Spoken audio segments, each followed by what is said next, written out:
Hey there. Psalm 139, one of my favorites, like for decades, maybe even half my life. And it says basically the following: God, you are always creeping on my life. You get all the facts firsthand, and I am like an open book to you. Even when you're far away, you know what I'm thinking. You know when I leave, when I return. I am never out of your sight. You know everything that I'm going to say before I even open my big ass mouth. I look behind me, whoops, you're there. I look ahead of me, you're still there. Because your reassuring presence, coming and going, is part of my life. And thanks to you, I know that I am fearfully and wonderfully made. Like I said, that psalm has always been kind of special to me. There's a great song by can't think of her first name, but Farrell is her last name. It's a great song, very touching. Oh God, You Know Me is the name of it. Bernadette Farrell, that's her name. Morning Alzheimer's moment there. So praying those psalms, is part of the Benedictine life. It's part of my life as a Catholic Christian. And I have prayed them, goodness, 40 years, at least. But, I've prayed the same words over and over because there's only 150 of them. I prayed them for decades. And I was thinking just yesterday how differently I look at them now. How I try to make them more personal. I used to think, first of all, when I was, in my 20s, perhaps, when I was praying them, I thought, well, that one's not really about me because I'm not in a bad mood today. I'm not feeling overwhelmed today. I don't feel abandoned by God today. And that's really not what they're about. Sometimes they are. And then I began to look at them differently from a more, maybe academic viewpoint, that maybe they referred to the life of Christ.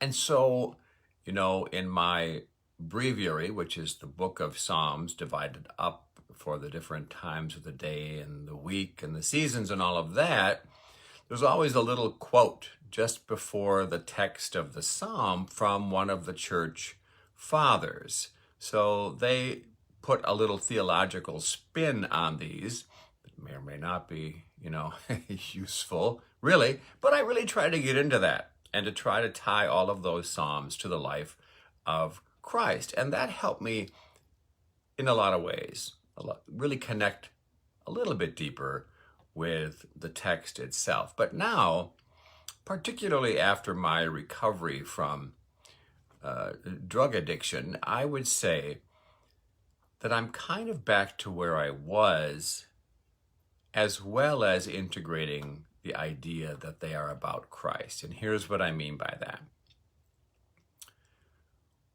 I am baptized into Christ, and therefore, when God looks at me, God does not see my trifling self. God sees the only begotten, risen to glory, the living presence of God's Son. That means that those psalms are indeed about me and about my life and about what I am going through and what I'm struggling with and the meaning I'm trying to put together in my own existence. I was having a conversation yesterday with someone that I really admire, a younger guy who's really a very sensitive and kind of profound thinker when it comes to spirituality, and we were exchanging ideas about how one finds purpose in this life. And truthfully, I think we tend to make this much harder and deeper than it really is. And like I told him yesterday, to me, life is like wading in a big ass swimming pool of lime jello. And as we are trying to move through the sludgy, sticky mess of this life, we do not see a path in front of us. We don't see a thread of God's grace or God's intention for us. We're on our own. We have to just do our best. However, if we look behind us to see the path behind us in the jello, we can get a clue. We see some kind of direction and trajectory of our living that is taking us to our next most evolved, best spiritually strong self. So, right after I had this profound conversation, and for whatever reason, I really like the lime jello thing. Not that I'm going to eat it, but I like it as a visual. So I'm headed to the drugstore to get my first old man prescription. I have not been on any medication like ever. But now I'm getting old. And I decided to do something about my slightly elevated cholesterol issue. Talked to the doctor the day before, so damn it, and now I'm one of those annoying old people taking a damn pill every day, probably for the rest of my life. Not happy about that. So I'm already a little pissed off because I don't want to be that old crusty jerk, God. So anyway, I'm on my way to Walgreens to pick up my shit. And on my way there, now mind you, it's nice yesterday. It was beautiful, like high 60s, sunny. That means every asshole with a motorcycle or what they think of as a muscle car, and around here it's like a Kia with a loud muffler. It's kind of embarrassing. But nonetheless, all these jerks are on the road, and I've got the dog with me strapped in, and I got the top down on the Miata, and I'm just, loving life, and I'm going to get my damn drugs, and some a-hole cuts me off for no reason. For no reason. They just see that, oh, there's a dude in the Miata. The hell with him. I'm going to cut him off. So now I'm annoyed. But I just take a breath. I'm not in really any hurry, except, I do have a ton of things to do. So I get to Walgreens. And I'm going to use the drive-thru because, I don't know, I'm just going to. And some old lady literally comes out of freaking nowhere in a 1976 Bonneville and cuts me off in the freaking line at Walgreens. Now I am pissed. I am so annoyed. Not only did I get cut off by it's some crazy old woman with wild weave. And I'm just like, oh. And then I remembered a post from my friend Jan. I think it just was on yesterday, where she had an altercation at the Wendy's drive-thru. She ordered a salad and she made a comment to the person on the other end saying, "Wow, you talk so fast." And when she got to the window, this employee went off on her ass. Like railed on her. Like, how dare you tell me I talk fast? I'm doing my job. Blah, blah, blah, blah, blah. I'm trying to get people in here and out of here as quick as possible. Long story short, Jan left with no damn salad. But the reason she posted it was because she's a better person than I am, and she took a breath and she prayed for that annoying employee's highest good. And I thought of that. And so I'm praying consciously for this annoying woman in front of me. Not that she will be struck dead or that the earth will swallow her. No. Praying that instead, whatever's going on with her, God will pour out blessings on her. And I just simply prayed for her highest good. And what happened? All of my anger just kind of evaporated. And I realized that Psalm 139, the one that I love, God, you know me. You get the facts firsthand. I'm an open book to you. I'm fearfully, wonderfully made. Hello, Father Michael.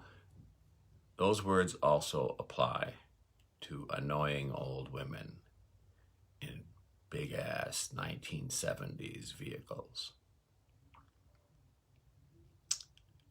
I will never see that woman again, although I may recognize the car. I don't know anything about her, but after I prayed for her highest good, I truthfully did not feel any more resentment, and I felt at peace. I felt the sunshine on my skin again. I had my beloved dog, Butch, next to me, who's like the best dude ever to ride shotgun, and he's always willing to do it, even if we're just going down the street. They say that prayer changes things, and sometimes it does. But most of all, I think it changes the person who's doing the praying, even when they're pissed off. So in this time of pandemic, I realize we're all burned out on this shit. I get it. I don't want to wear a damn mask anymore either, but I'm going to do it for you. Because you don't know that I have been vaccinated. You don't know that. So I'm going to wear my damn mask. I don't care what the governor of this state says. He has political ends in mind. He doesn't give a damn about public health. He cares about re-election. I'm going to wear my mask because it's the right thing to do. And while I'm doing that, while I continue to do what I think is the right thing, I'm going to try and pray for every annoying, rude-ass person that I encounter. I'm going to try and take a breath, keep my middle finger where it belongs with the others, and just pray for their highest good. What might this country look like if we all just did that? If we just took a breath and prayed for the people we don't like, who annoy us? In other words, what if we simply surrender to the power of prayer and let prayer do its thing, do its changing thing? Not out there in the world somewhere, but right here on the inside of ourselves.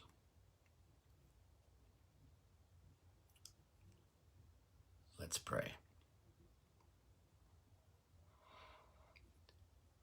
Loving Father, Mother God,